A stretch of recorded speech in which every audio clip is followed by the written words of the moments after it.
अखिलेश प्रताप सिंह जी, यह संकट तो बड़ा होता जा रहा है। दीपक जी, जाके प्रभु दारुण दुख दीनी, ताकि मत पहले हर लीनी। ये अंग्रेजों की भाषा बोल रही है दिल्ली की सरकार, बीजेपी की सरकार। जो ईस्ट इंडिया कंपनी पार्ट 2 जब थी, वो इसी तरह की भाषा बोलती थी। आज ईस्ट इंडिया कंपनी पार्ट 2 है, पहले 1 थी।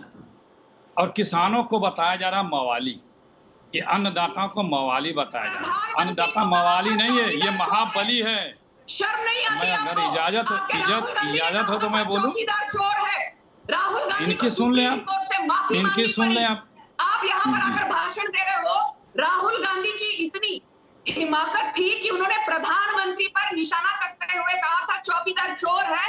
आप लोग यहाँ पर आकर टीवी स्टेशन पर भाषण देते हो। आपके राहुल गांधी दिन रात बैठकर ट्विटर पर क्या करते हैं? अनाप शनाप बयान देते हैं, मोदी सरकार पर ओछे लांछन लगाते हैं और राहुल गांधी की भाषा के बारे में ठीक है, मैं आप सबसे हाथ जोड़ के रिक्वेस्ट करता हूं, किसान हमारे अन्नदाता हैं। मैंने पहले भी कहा हम उनके लिए मवाली शब्द का इस्तेमाल ना करें। संजू वर्मा जी, मैं आपसे भी कह रहा हूं, जगतार सिंह जी से भी कह रहा हूं कि देश के माननीय मंत्रियों के बारे में किसी भी ओछी भाषा का, हल्की भाषा का इस्तेमाल ना करें। मैं आप सबसे अपील ही कर सकता हूं, क्योंकि अन्नदाता को हम अन्नदाता ही मानते हैं और आपने इसीलिए उनको जंतर मंतर पर आज आने की अनुमति दी है। अखिलेश जी, अपनी बात खत्म करिए। दीपक जी, यहाँ 24 घंटे लाइट आने वाले, लखनऊ में लाइट चली गई है, इसलिए मेरी आवाज सिर्फ आपको सुनाई देगी। मैंने कहा आपसे कि ये जो किसानों को मवाली समझ रहा है, ये गलतफहमी में है। ये किसान इस देश के महाबली हैं।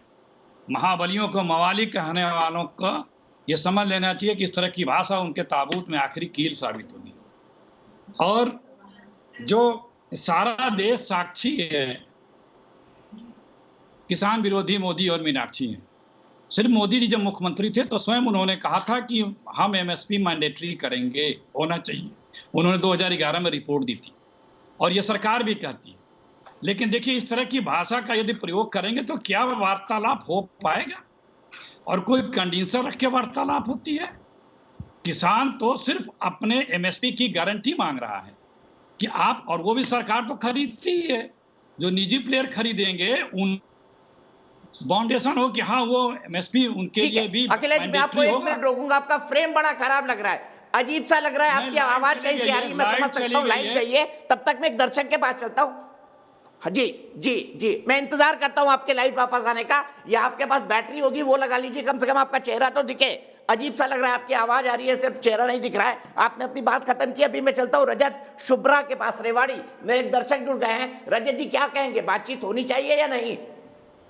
जी सर, शुक्रिया। तो सर, मैं यही कहना चाहूंगा कि फिलहाल जो हमारी सरकार है वो हमारे किसानों की मांगों को समझ नहीं पा रही है। सर, इनकी मांगों के पीछे एक डर दिखाई देता है। सर, किसानों के मांगों के पीछे एक डर दिखाई देता है। मेन अभी तक क्या था सर, किसान जो अपनी फसल थी वो डायरेक्ट एपीएमसी पे, मंडी पे बेच रही थी। और जबकि अभी फिलहाल ही में जो नया बिल पास हुआ, जिसमें से एक बिल ये कहता है कि एक देश एक बाजार, जहां पे किसान अपनी पूरी फसल किसी अन्य राज्य में बेच सकता है, उसको एक उसके हिसाब से प्रॉफिट मिलेगा। अब बट सर, किसान मेन अभी इस वजह से बहुत ज़्यादा डरा हुआ है कि इन सभी चीज़ों का बहुत बुरा प्रभावित ना पड़े एमएसपी पे, जहां पे सरकार सर उनको कोई गारंटी नहीं दे पा रही है। वो सरकार, हमारी सरकार किसानों को गारंटी नहीं दे पा रही है कि एमएसपी पे कोई प्रभाव आएगा नहीं आएगा, एमएसपी रहेगी या नहीं रहेगी। इसी वजह से सर किसान बहुत ज़्यादा डरा हुआ है। मेन दिक्कत यहाँ पे आ रही है सर।